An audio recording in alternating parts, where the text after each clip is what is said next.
स्वागत है।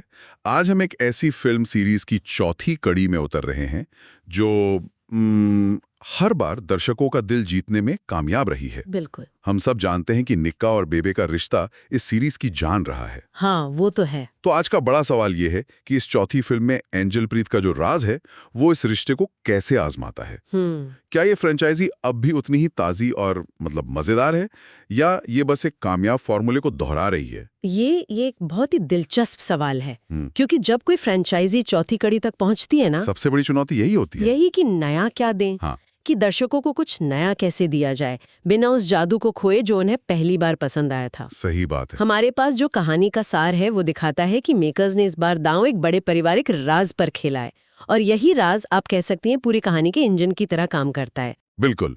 और किसी भी कहानी की जान होते हैं उसके किरदार। यहाँ पर हमें तीन बहुत अलग अलग दुनिया के लोग मिलते हैं, है ना? ठीक है। एक तरफ है हमारा जाना पहचाना निक्का। हाँ, निक्का जो गांव के एक बड़े जेलदार परिवार का मनमौजी लड़का है, दिल का अच्छा लेकिन हमेशा पंगों में फंसा रहता है। और दूसरी तरफ परिवार की वो मजबूत नींव जिस पर सब कुछ टिकाए, उसकी दादी बेबे। बेबे। इस सीरीज की खासियत ही यही है कि बेबे सिर्फ एक पारंपरिक मुखिया नहीं है। उनका किरदार बहुत मजबूत और अप्रत्याशित है। हाँ, उनका एक हुक्म पूरे घर का माहौल बदल सकता है। बिल्कुल। और तीसरी इस कहानी की नई एंट्री एंजल प्रीत। एंजल प्रीत जो शहर की एक मॉडर्न लड़की है। अब यहीं पर मुझे एक बात हमेशा खटकती है। क्या? जो गांव का भोला लड़का और शहर की तेज लड़की वाला एंगल, ये हमने हजारों बार देखा है।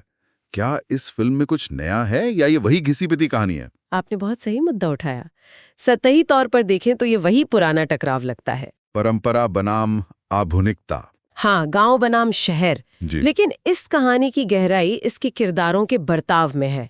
यहाँ टकराव सिर्फ कपड़ों या भाषा का नहीं है। अच्छा। निक्का को एंजल प्रीत से प्यार हो जाता है और वो उससे शादी भी करना चाहता है। अच्छा। असली चुनौती ये नहीं है कि वो शहरी है, बल्कि ये है कि क्या वो एंजल प्रीत को अपने परिवार, खासकर बेबे की दुनिया में फिट कर पाएगा। अच्छा, तो फोकस इस बात पर है कि निक्का इन दो दुनियाओं के बीच एक पुल कैसे बनता है। एग्जैक्टली। कॉमेडी और इमोशंस इसी संतुलन को बनाने की कोशिश से निकलते होंगे। हाँ। उसे एंजल प्रीत को भी खुश रखना है और अपनी दादी को भी नाराज नहीं करना है। हाँ। ये तो रस्सी पर चलने जैसा काम है। बिल्कुल। और कहानी का शुरुआती हिस्सा इसी कश्मकश को बहुत मजेदार तरीके से दिखाता है। कैसे? निक्का की हर कोशिश एंजल प्रीत को देसी दिखाने की और बेबे को ये यकीन दिलाने की कि ये लड़की उनके घर के लिए एकदम सही है, उससे कई हास्यप्रद सिचुएशन पैदा होती हैं। तो ये सिर्फ गांव शहर का नहीं बल्कि पीढ़ियों की सोच का भी टकराव है। हाँ, बिल्कुल, दो पीढ़ियों की सोच का। तो शादी तो हो जाती है, लेकिन यहीं से असली कहानी शुरू होती है। यहीं से एंजल प्रीत अपने साथ सिर्फ मॉडर्न सोच ही नहीं बल्कि एक बहुत बड़ा राज भी लेकर आती है। और इसी राज पर पूरी फिल्म टिकी हुई है। सही पकड़ा। उनकी शादीशुदा जिंदगी की शुरुआत ही एक धोखे या कह लें एक छिपी हुई सच्चाई से होती है। ये राज क्या है ये हमारे स्रोतों में साफ नहीं बताया गया, और शायद यही फिल्म का मुख्य सस्पेंस है। अच्छा।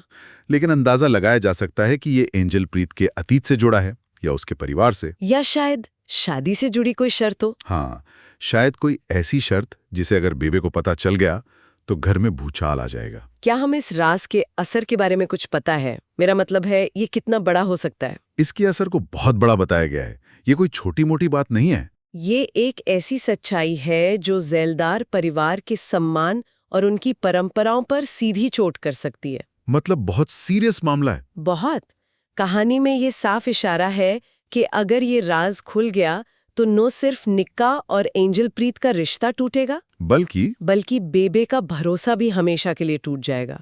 और इसी डर की वजह से कहानी में तनाव की एक परत हमेशा बनी रहती है। यहीं पर फिल्ममेकर एक क्लासिक ट्रिक का इस्तेमाल करते होंगे जिसे ड्रामेटिक आयरनी कहते हैं। हाँ, बिल्कुल। दर्शक जानते हैं कि एक राज है और शायद उन्हें धीरे धीरे उस राज का पता भी चल जाता है। हाँ। लेकिन परिवार के किरदार अनजान है। सही है। इसी जानकारी के अंतर से कॉमेडी और तनाव दोनों एक साथ पैदा होते हैं, क्योंकि हम हर पल सोचते हैं अब क्या होगा जब ये पकड़े जाएंगे। आपने बिल्कुल सही समझा।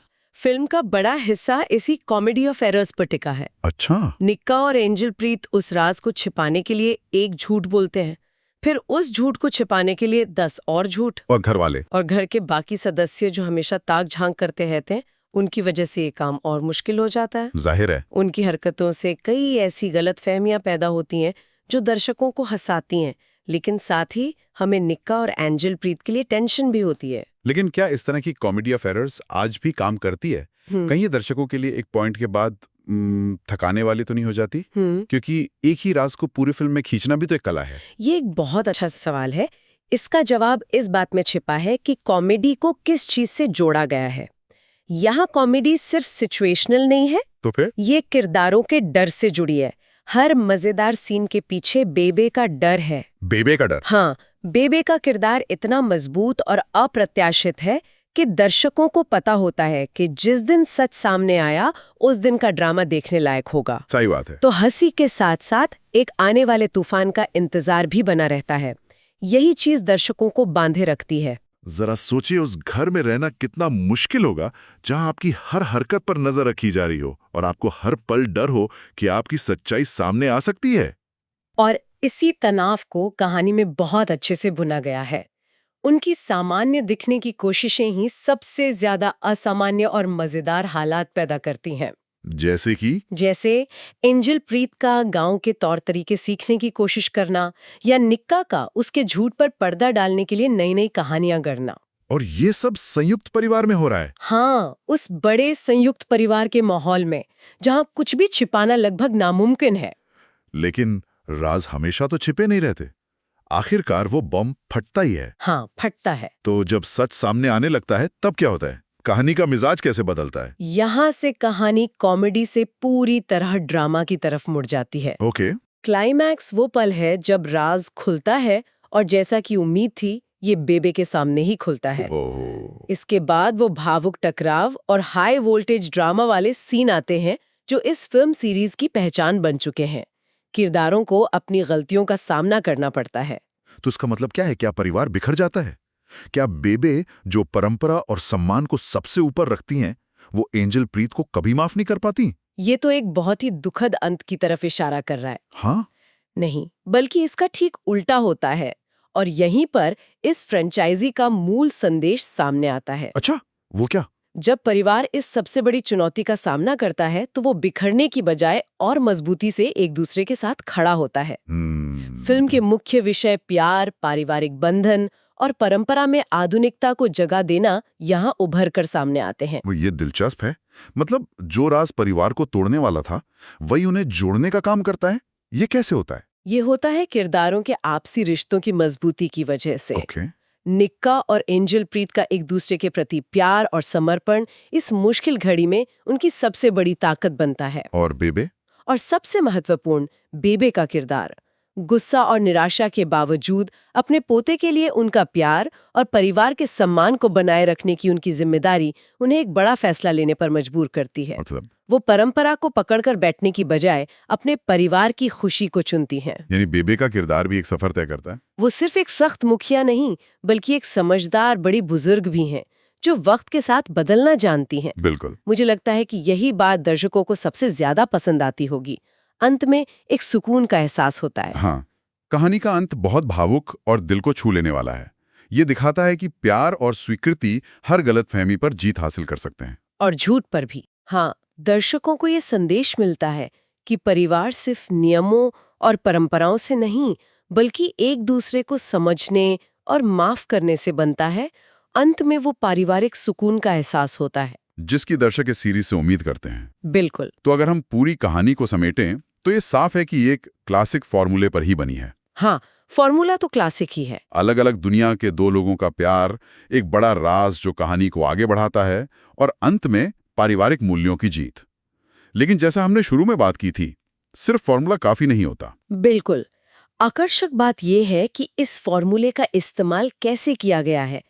इस सीरीज की सफलता का राज शायद इसी में है कि ये पारंपरिक पारिवारिक ढांचे और आधुनिक आकांक्षाओं के बीच के तनाव को बहुत ही हल्के फुल्के और मनोरंजक तरीके से दिखाती है। मतलब ये उपदेश नहीं देती? नहीं, कभी बहुत ज्यादा उपदेशात्मक नहीं होती।